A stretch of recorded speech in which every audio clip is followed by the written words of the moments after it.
ओम गणेशाय नमो नमः। ओम नमो भगवते वासुदेवाय नमो नमः। प्रिय दर्शकों, भक्तगणों, माघी अमावस्या की सभी को शुभकामनाएं। अमावस्या भी प्रत्येक वर्ष में 12 बनती हैं और अधिक मास में 13 बन जाती हैं। तो आइए इस महत्व को समझे। चुके माघ महीना बहुत ही विशिष्टता और धर्म कर्म और पुण्य कर्म को करने का महीना होता है। किसी विशेष समय में किया हुआ कार्य बहुत विशिष्ट होता है। तो इसी प्रकार से समय की महत्वता होती है हर स्थान पर। समय को ध्यान रखकर और समय के अनुसार में कोई भी पूजा पाठ करना विशिष्टता होती है, क्योंकि समय का ही सब कारण है, समय का ही खेल है और समय ही सब कुछ करा देता है। समय के अनुसार हमको सब कुछ मिलता है। समय बलवान होता है। भगवान कृष्ण बोलते हैं श्रीमद् गीता में कि मैं समय हूं, मैं निरंतर चलता रहता हूं और मैं किसी की प्रतीक्षा नहीं करता हूं। और समय के अंतर्गत जो मनुष्य सही कर लेता है तो उसका समय सही हो जाता है। तो समय को विचार कर करना चाहिए हमको। तो समय का ही सब प्रभाव है। तो इस अमावस्या को माघी अमावस्या भी कहते हैं। माघी अमावस्या बहुत विशिष्ट है और मौनी अमावस्या भी कहते हैं। आइए कब करें? मौनी अमावस्या कब है? मौनी अमावस्या आप 9 फरवरी करें या 10 फरवरी करें।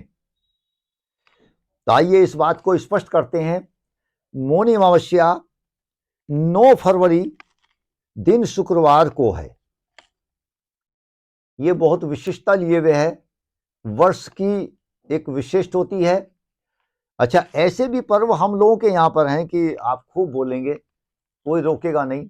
होली का पर्व है, कितना बोलेंगे। आप किसी तीर्थ में जाइए तो कितना बोलेंगे, जय माता दी माँ बोलेंगे। आप किसी भी आप पर्व में जाइए, किसी के यहाँ कोई कार्य कीजिए तो आप बोलेंगे। लेकिन ये कैसा पर्व है? इसको बोलते हैं मौनी अमावस्या। यहाँ चुप रहने का व्रत है, शांत रहना है। शांत रहना भी सिखाता है। तो शांत रहना बहुत बड़ा अच्छा है। शांति का प्रतीक बहुत विशिष्ट है और शांत में जीवन जिस मनुष्य का हो जाता है, शांति जिसके जीवन में आती है, सब कुछ आदमी शांति प्राप्ति के लिए करता है तो सब कुछ ठीक होता है। तो मौनी अमावस्या हमको सिखाती है 9 फरवरी दिन शुक्रवार को शांत में रहना।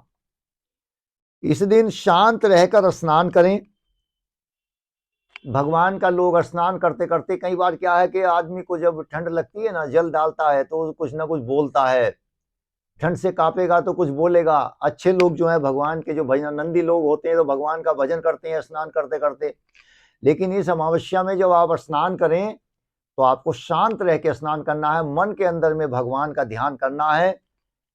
और इस दिन में आपको क्या ध्यान करना है? प्रयागराज का ध्यान करना है,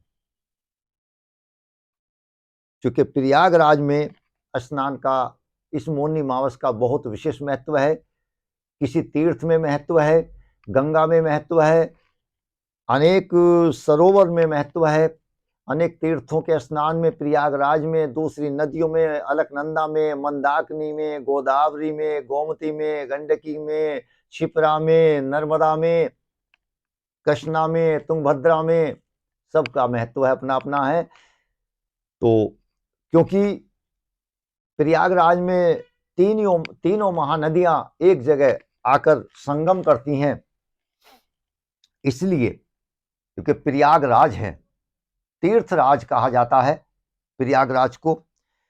यहाँ पर गंगा यमुना का आपस में संगम है और माँ सरस्वती भी गुप्त रूप से नीचे से दुग्ध की धार लेके आती हैं शांति में जीवन बनाने के लिए। तो यहाँ बहुत महत्व है।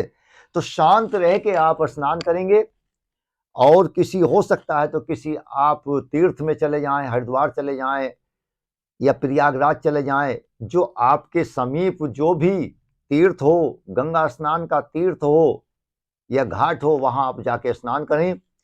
नहीं जा सकते हैं तो अपने आप साधारण जल में, पानी में गंगा जल आप मिश्रित कर सकते हैं, डाल सकते हैं, उसमें स्नान कर सकते हैं।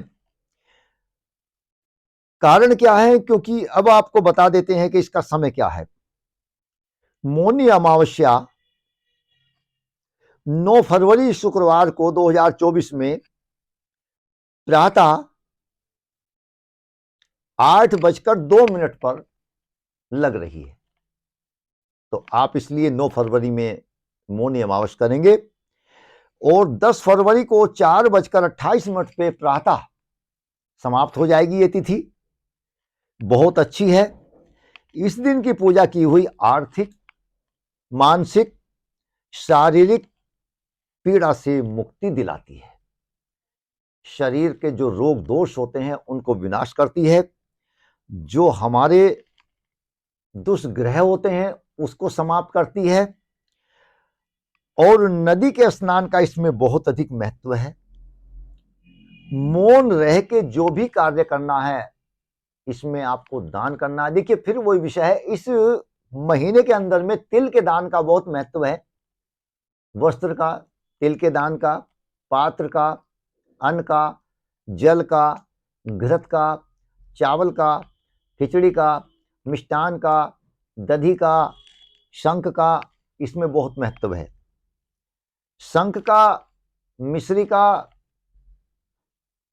और शर्करा का, सफेद वस्तु का बहुत महत्व है। चूंकि इस बार जो अमावस्या है 9 फरवरी शुक्रवार को पड़ रही है, भृगुवार को पड़ रही है, और शुक्रवार का जो रंग होता है, वर्ण है, वो सफेद है। इसलिए, और हमारे पूर्वज लोगों का जो रंग होता है, वर्ण, वो सफेद है, श्वेत है, और उनको सफेद वस्तु बहुत अति प्रिय होती है। उसी से दोष निकलता है। और एक विशेष तिल का दान इसमें बहुत विशिष्ट है। तिल का दान मौन रहकर करना है, स्नान भी मौन रह के करना है। और ये मैंने बता दिया कि किसी नदी का आदि का स्नान करना है। इस दिन आपको विशेष ये रखना है कि जो आपकी चौखट है, जो दरवाजा है, उसको साफ रखना है। वहां धुलाई करना है, उस दिन में उसको धुलना है, उसको स्नान कराना है, जो मुख्य द्वार है आपका। और उस पर शाम के समय तिल के तेल का आपको दीपक प्रज्वलित करना है। क्योंकि जो हमारा द्वार होता है वहां हमारे पूर्वजों का वास होता है। कुछ लोग कहते हैं कि हमारे पूर्वज असंतुष्ट हैं। तो पूर्वज जब असंतुष्ट होते हैं तो आपका दरबार जो है, द्वार जो है, जो गेट है, वो आपका अशुद्ध है। इसलिए वहां पर हमारे जो पूर्वज हैं वो असंतुष्ट हो जाते हैं और लाभ नहीं देते हैं और पितृदोष में तत्परिवर्तित हो जाते हैं। तो आपको अपने जो द्वार है, जो दरवाजा है, गेट है, उसको साफ सुथरा रखना है, स्नान कराना है। और सायकालीन अमावस्या के दिन 9 फरवरी में शुक्रवार को आपको तिल के तेल का दीपक प्रज्वलित करना है।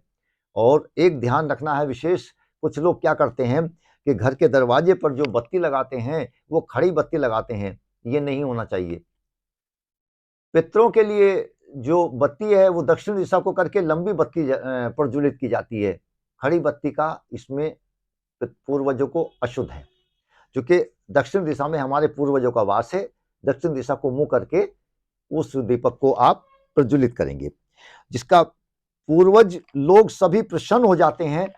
तो उसका सभी लोग प्रसन्न हो जाता है, आनंदित होता है। घर में हर प्रकार का कल्याण होगा, हर प्रकार से आनंद होगा, हर प्रकार से मंगल होगा। अन्यथा जिन लोगों का पितृ पक्ष अशांत हो जाता है, उनके दाम्पत्य सुख में, दाम्पत्य जीवन में, संतान के सुख में, संतान के कार्यों में, आपके ग्रह में, आपके ग्रह कलेश में ये अशांतता आती है और ग्रहों को दूषित बनाया जाता है। आपकी जो खुशियां हैं वो छीनी जाती हैं। प्रसन्नता का विषय जीवन में रहता ही नहीं है, कलेश होगा हर जगह। इसलिए आप लोग अपने पूर्वजों को प्रसन्न करिए। ऐसा कोई उपाय करिए जिसके करने से आपके पूर्वज प्रसन्न हों। और इस दिन में आप जो है अनेक प्रकार से जो भी आपको कंगलों को या किसी स्थान पर कहीं दान करना है, अमावस्या है, गुप्त दान और मौन दान करना है, तो आप लोगों को बहुत प्रसन्नता होगी, आप लोगों का इससे कल्याण होगा, अनेक प्रकार से आपके जीवन में शांतता आएगी, शांतिमय जीवन व्यतीत होगा। और इस दिन में आप यदि शुक्र ग्रह आप लोगों का अच्छा नहीं है तो शुक्र ग्रह को आप प्रबल कर लें। शुक्र ग्रह को प्रबल कैसे किया जा सकता है? चूंकि अमावस्या है और शुक्रवार को है, तो इस दिन में आप लोग सफेद चीज का दान करना है।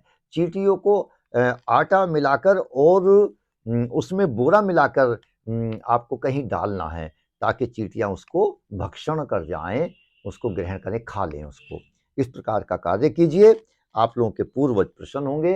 तो आप लोगों के पूर्वज जब प्रसन्न होंगे तो आप लोगों का एक विशेष विशेष जीवन का अच्छा हो जाएगा। जिनका आपके अंदर में ब्लड है, जिनका आपके अंदर में रक्त संचार हो रहा है, वो ही जब प्रसन्न होंगे तो आप जो है मंगल में होंगे, आपका जीवन सर्व मंगलकारी होगा। आइए इसी वीडियो के साथ प्रिय दर्शकों हम लोग इस वीडियो का समापन करते हैं। अगली वीडियो में पुनः आपसे भेंट होगी। ओम नमो भगवते वासुदेवाय, नमो नमः।